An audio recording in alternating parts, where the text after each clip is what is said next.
Jay Gruden didn't want the Redskins to score their game-winning touchdown. The Washington Redskins saved their season Sunday on a 25-yard touchdown run by Chris Thompson with 1:53 left in the team's divisional battle with the Philadelphia Eagles. Thompson cut left, then scampered down the sideline to give Washington a 27-22 lead. Great play, right? Go-ahead touchdown with under 2 minutes left. Universal thumbs up. Not exactly. After the game, Skins coach Jay Gruden wasn't sure he wanted Thompson to score the touchdown, reigniting one of the more fascinating strategic debates in football, said Gruden after the game. I think I was glad he scored, but I think that in hindsight, it would have been the smartest thing to do to take a knee. Scoring so early gave Philly the ball with 1:53 left and one timeout, plenty of time to get a touchdown against a Redskins defense that isn't so much a sieve on third down as it is Niagara Falls.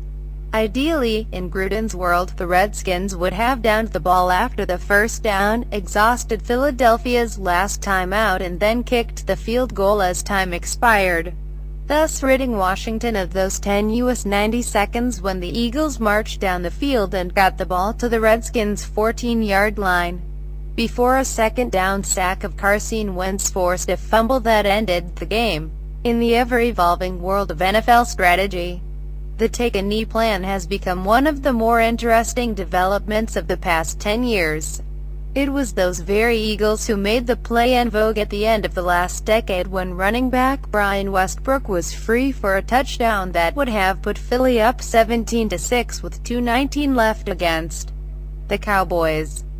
But instead of running into the end zone, Westbrook fell to the turf at the one with the full knowledge that because Dallas didn't have any timeouts, his Eagles could run out the clock. Westbrook's play was heady, though less necessary than in other circumstances. The touchdown would have made it a two-score game, giving Dallas almost no chance of coming back.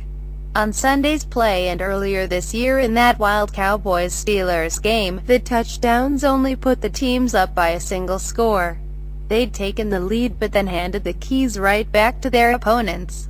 The same thing happened in Super Bowl 46 when, with just over a minute left and the New York Giants down 2 points, the Patriots let Ahmad Bradshaw score to put the Giants up 21-17.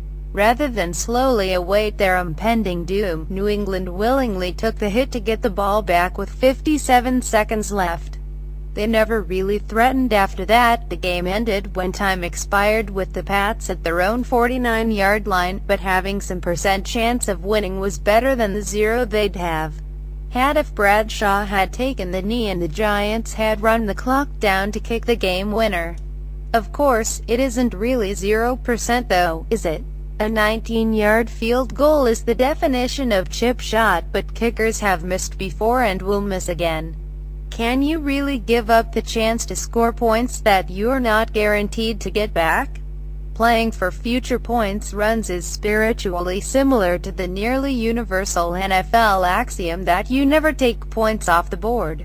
Meaning, if a team kicks a field goal and a defensive penalty gives the offense a first down, you keep those 3 points because, hey, anything could happen. Of course, that rule was popularized in the old conservative NFL when quarterbacks weren't protected like 1930s mob bosses. Teams would punt on 4th and 2 from their opponent's 41-yard line and nobody had heard of metrics. There's a whole new outlook on taking points off the board today, namely, do it. Go get your 7. In the end, though, whether to kneel or score or kick is like hundreds of other decisions NFL coaches make every Sunday. It's all dependent on the situation. For these specific decisions, though, it can be helpful to put yourself in the mindset of the other team. What do you think they want you to do?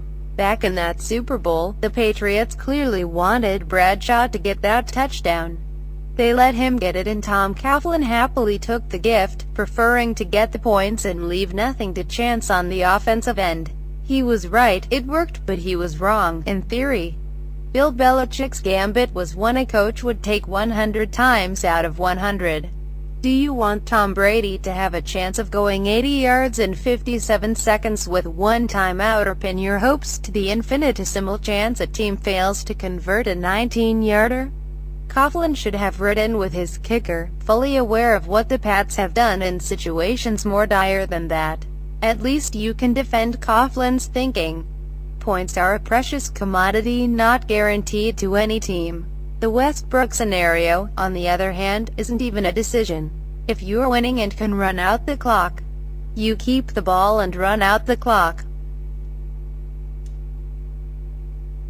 As for Sunday, it's kind of stunning that Gruden, whose kicker has missed the most field goals in the NFL this season and pushed a chip shot game winner in London that led to a tie that could be the difference between a playoff berth and not, would have so much confidence in said kicker with the season on the line.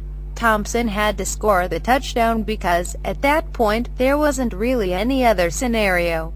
It was 2nd and 6 from the Eagles' 25. The game was very much in doubt when the snap was taken. You aren't thinking long-term when the end zone is a quarter field away. With the benefit of hindsight, sure, playing for the field goal would be the higher percentage move. At the time, though, such a thought was a few steps ahead of where the Redskins were at. Football isn't chess. You play each down you are given, then go from there. It's a debate that'll forever continue because it's not a zero-sum decision, and we love nothing more than debating hypotheticals. But Gruden, who didn't really know whether he was happy about the touchdown, indirectly made the best case for it. "There's no guarantees," he said.